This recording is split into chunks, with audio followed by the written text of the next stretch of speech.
Well, the Kenyans are just stupid. But tickets were sold out. So if they were sold out, the people who bought them were there. Who is there who went and wasn't given? Let me tell you, as a country myself, I don't want nonsense with issues. Thank you very much. Nashukuru sana siku ya leo. Yes, usalama. Yeah, niko sawa. Yeah, I think everything is fine. Right. The syllabus is moving so fast on almost every front. Right. And at this point in time, the issue is about Chan. Another nitty-gritty surrounding it, yes. Kwa hiyo Chan Yes. hapo jana tumekuwa na game ya Harambee Stars. Ilikuwa inasemekana tickets ziko sold out. Kufika pale stadium iko empty. Watu ni kidogo wako. Then baadaye watu wakapigana wakaingia ndani wakaambiwa ingie ndani. Lakini the story behind it ilikuwa inasemekana government wamenunua ticket wa hold. Alafu akawapatia supporters of the government so that the slogan one time isipatikane kwa stadium.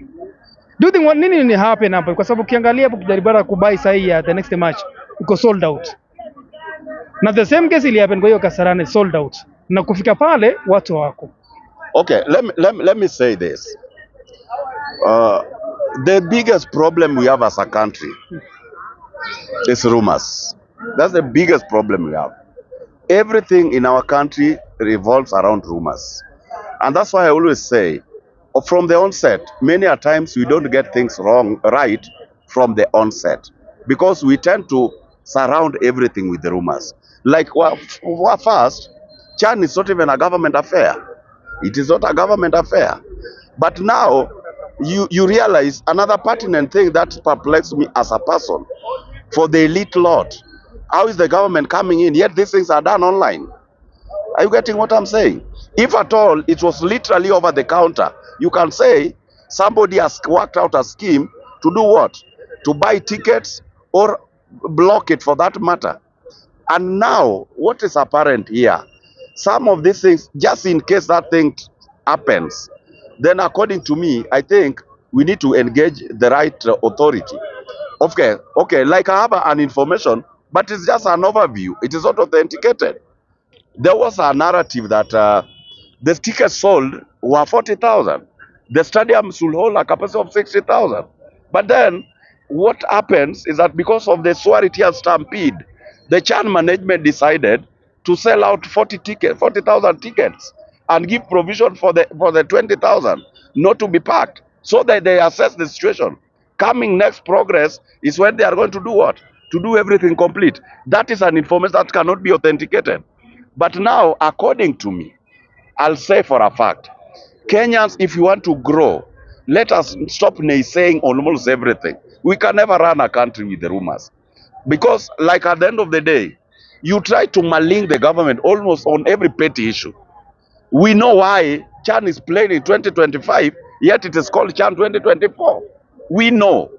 So the people who doesn't know should come up and be told why.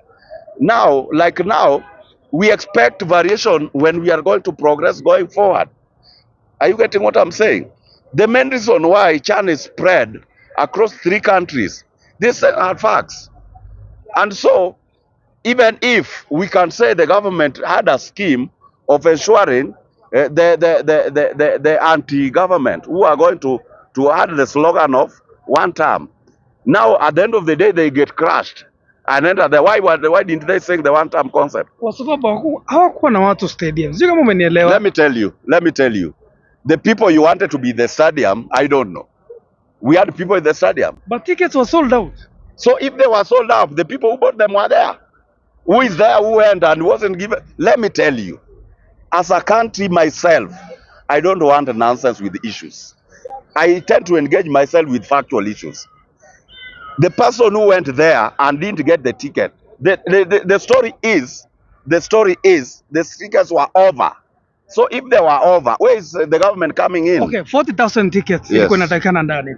Yes. But ilikuwa inasemekana okay, sold out 40,000. Lakini ukiingia huko ndani even not more than 5,000 people walikuwa ndani. Let me tell you my friend. Give me another interview. I don't like fallacious interviews. Give me another one. So ni uongo. Because sometimes I don't want to engage with the nonsense.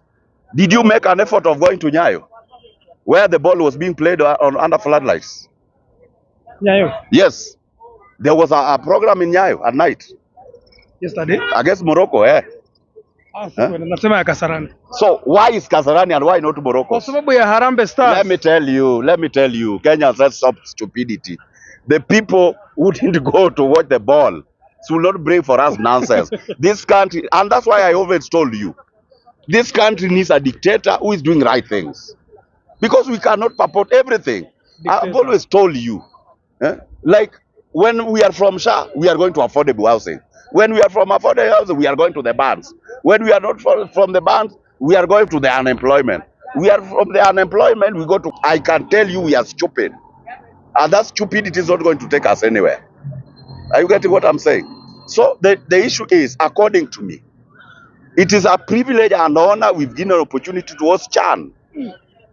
Are you getting what I'm saying? And because if you want to know what it means to have a political goodwill, Mheshimiwa President gave this country in the sporting activities goodwill. I think even if I call it all, he could have not played for the national team. We could have not even scored. And going forward, I can tell you for a fact, probability of us scoring again is there.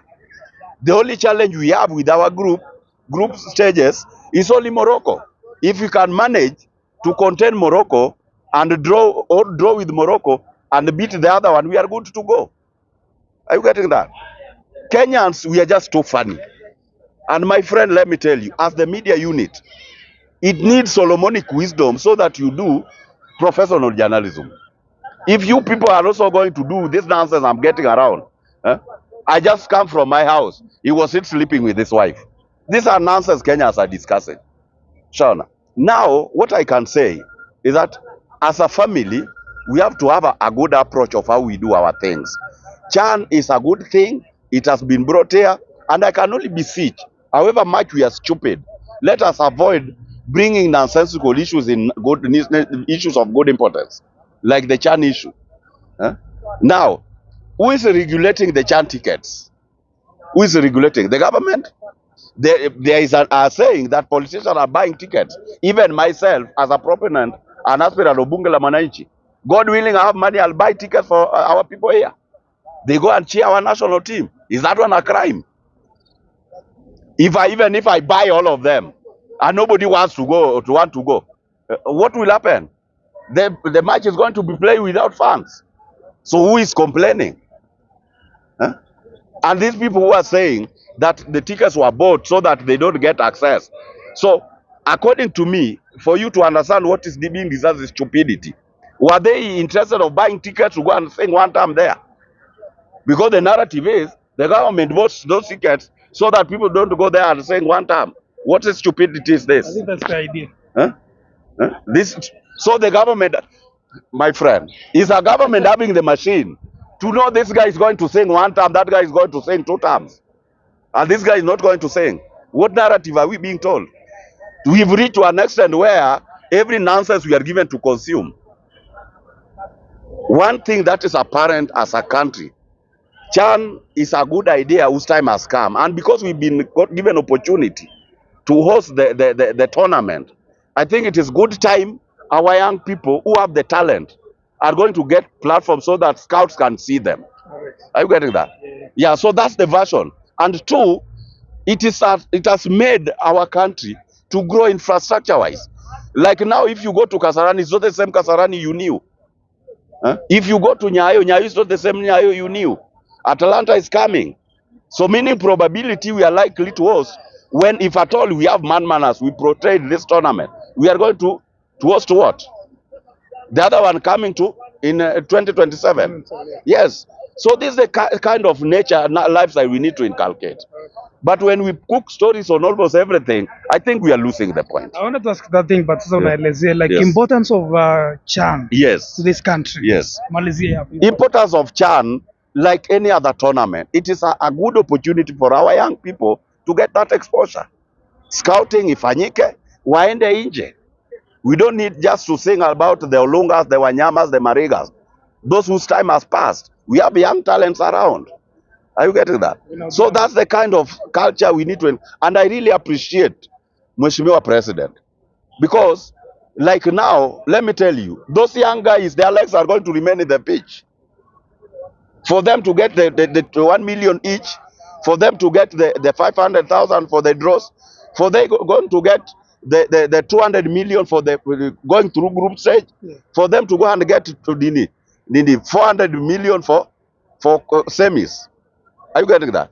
And for them to get the 600 million just in case. And there's no rocket science in life. Nobody was given birth to a sportist. Everybody can perform. Are you getting that? So we need as Kenyans, can we give politics a break? So that we do what is required of us. So that we stop this negative agitation always. And the founder of the agitation is young people. Somebody is comfortable somewhere, giving you a wrong stuff. You are up in the street propagating a concept that cannot help you. And I cannot stop by so saying, if this nonsense is going to go by, I don't know whether Ruto is listening. We've reached a point where Kenya needs dictatorship so that we have sanity. We need dictatorship so that we can have sanity. Why am I saying that? If you ask anybody who is around here, it was hell about the bands. The bands is now sorted out. When it was just a very clear consent, kwamba we've been living a lie. We know that students will be given 22,000 per kid per capitation, but the government has never delivered that because it is never budgeted anyway. But now the factor is sorted out. University fee is being brought down by 40%. Who is complaining now? Somebody complaining do not even have a kid in PP1. Somebody complaining mtoto wake anasoma IGCSE, the British syllabus. They don't know about the ECD. This concept, this syllabus our children are undergoing. And they are CBC and they are making us to go into that bandwagon. I think as a country, I pray, because where we've reached, we don't even know God. We don't know. Where we've reached, we are just too much. And that's why I'm saying, even without Ruto at the help, my friend, tumechukua mkondo ambao mimi hata sijui inaenda wapi. Are you getting that? So, that is what is calling for. That is what is calling for. A serious dictator who is positive.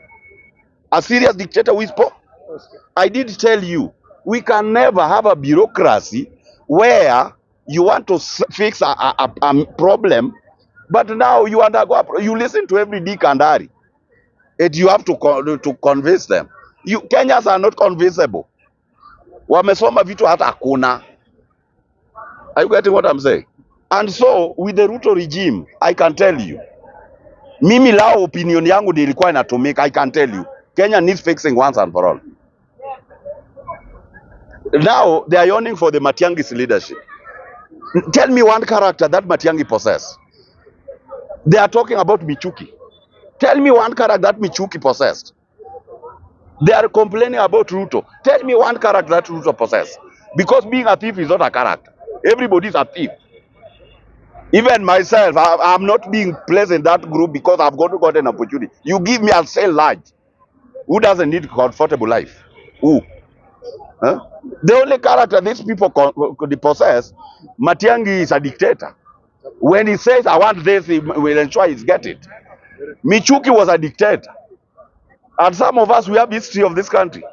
Michuki dictated on the Matatu sanity because his son imported speed governor and seat belts. The way Biwott used to do wakati wa Moi.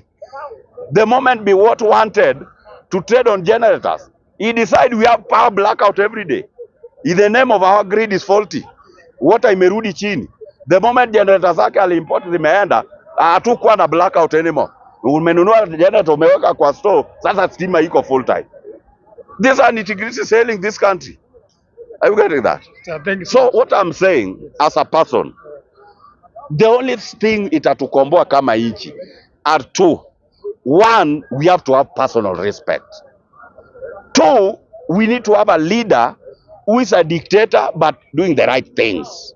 When he means or she means we need to do this, na itasaidia nchi, aendelee kufanya bila maswali. Are you getting that? Yes. Mwisho tunaenda kufanya uchaguzi ya bunge la mwananchi. Bunge la Mwananchi is only platform imbaki kwa hii nchi ya kuhakikisha Kenyans wamepata viable message. If only the media fraternity are going to be giving the right information, they are going to practice professional journalism. Because like our MPs, the representatives, what they are doing there is right, but they are afraid to come to the public and say. So meaning the back stops with the presidency. And so that one is calling for us to have leaders ambao wana maana kwa bunge la mwananchi kusudi tuweze kwenda mbele.